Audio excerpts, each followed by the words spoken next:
Thunderbolt 4 এটা হচ্ছে একটা পোর্ট বা একটা কানেকশন যাকে বলা হয় একাই 100। তার মানে আপনার পিসি বা ল্যাপটপে যদি থান্ডারবোল্ট 4 এই পোর্ট থাকে তাহলে আপনি অনেক অ্যাডভান্স এন্ড একসাথে অনেকগুলো কাজ করতে পারবেন এই পোর্ট দিয়ে। আচ্ছা ওয়েট, এটা তো টাইপ সি পোর্ট, তাহলে এটাকে থান্ডারবোল্ট 4 কেন বলা হয়? আচ্ছা চলুন তাহলে একটু হিস্টোরিতে যাই। থান্ডারবোল্ট হলো ইন্টেল এন্ড অ্যাপলের কম্বাইন্ড ইনভেনশন। থান্ডারবোল্ট 1 প্রথম রিলিজ হয় 2011 সালে, তখন এটা দেখতে ছিল এরকম। এরপর থান্ডারবোল্ট 2 আসে 2013 সালে, থান্ডারবোল্ট 3 আসে 2015 সালে এবং থান্ডারবোল্ট 4 আসে 2020 সালে। থান্ডারবোল্ট 3 এন্ড 4 দেখতে ইউএসবি টাইপ সি এর মতো, বাট এটাকে বলা হয় super charge type C. Thunderbolt invent করা হয়েছিল এমন একটা স্ট্যান্ডার্ড হিসেবে যা হাই স্পিডে data transfer, video output, charging সবকিছু যেন একসাথে করতে পারে। যে কোনো পিসি, ল্যাপটপ বা ডিভাইসে এন্ড কানেকশনে যদি এরকম একটা সিম্বল থাকে তাহলে বুঝতে হবে সেটাই হচ্ছে থান্ডারবোল্ট। থান্ডারবোল্ট 4 হচ্ছে থান্ডারবোল্ট 3 এর একটা ইমপ্রুভড ভার্সন, কিন্তু এর মধ্যে রয়েছে অনেক রিগোরাস স্ট্যান্ডার্ড, যার কারণে থান্ডারবোল্ট 4 সার্টিফাইড ডিভাইস মানে সেটা একটা প্রিমিয়াম লেভেলে কাজ করতে পারবে। থান্ডারবোল্ট 4 এর ব্যান্ডউইথ হচ্ছে 40 Gbps। যদি একটা কম্পারিজন চার্ট দেখাই তাহলে বুঝতে পারবেন এটা কতটা fast and powerful. USB 3.2 Gen 1 এর স্পিড 5 Gbps, USB 3.2 Gen 2 এর speed 10 Gbps, USB 3.2 Gen 2x2 এর স্পিড হচ্ছে 20 Gbps, আর থান্ডারবোল্ট 4 এর স্পিড হচ্ছে আমরা জানি 40 Gbps।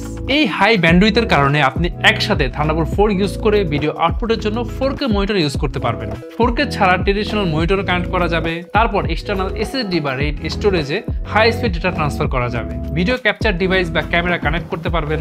যেসব ডিভাইস USB টাইপ সি দিয়ে চার্জিং সাপোর্টেড সেগুলো চার্জ করতে পারবেন, লাইক আমি আমার ফোন থান্ডারবোল্ট 4 পোর্ট দিয়ে ফাস্ট চার্জ করতে পারি। থান্ডারবোল্ট 4 এর মাধ্যমে আপনি 100 ওয়াট পর্যন্ত পাওয়ার ডেলিভারি পেতে পারেন, অর্থাৎ আপনার ল্যাপটপ, ট্যাবলেট বা ফোন চার্জ দেওয়া যাবে এই পোর্ট দিয়ে। এটা USB পাওয়ার delivery USB PD protocol support করে। এর মানে হচ্ছে 5 ভোল্ট, 9 ভোল্ট, 15 ভোল্ট, 20 ভোল্ট সব ভোল্টেজ রেঞ্জে চার্জিং সাপোর্ট করে। তারপরে স্মার্ট চার্জিং মানে ডিভাইস অনুযায়ী পাওয়ার ডেলিভারি অ্যাডজাস্ট করে। আচ্ছা থান্ডারবোল্ট 4 পোর্ট দিয়ে কিন্তু আপনি চাইলে ডকিং স্টেশনও চালাতে পারবেন, মানে এক্সটার্নাল জিপিইউ বা eGPU কানেক্ট করে হেভি প্রোডাক্টিভিটি করতে পারবেন। যেমন আমি আমার হাতে যে মিনি পিসি আছে Lanier R7, এটাতেও কিন্তু থান্ডারবোল্ট 4 পোর্ট রয়েছে, যার সাথে আমি অ্যাওয়েস্টারের এই eGPU কানেক্ট করে আমার পছন্দের যে কোনো গ্রাফিক্স কার্ড এতে ইনসার্ট করে হেভি গেমিং করি, অ্যাডভান্স ভিডিও এডিট করি। মানে জাস্ট থান্ডারবোল্ট 4 পোর্টের কারণে এই মিনি পিসিকে অ্যাডভান্স হাই পারফরম্যান্স পিসি বানানো পসিবল হয়েছে। যাই হোক, থান্ডারবোল্ট 4 এ কিন্তু DMA প্রোটেকশন থাকে, এতে করে কোনো ডিভাইস বা ম্যালিসিয়াস অ্যাটাক USB এর মাধ্যমে র্যামে ঢুকতে পারে না। তাহলে আমরা এতটুকু আলোচনা থেকে বুঝতে পারলাম থান্ডারবোল্ট কি আর থান্ডারবোল্ট 4 কতটা অ্যাডভান্স।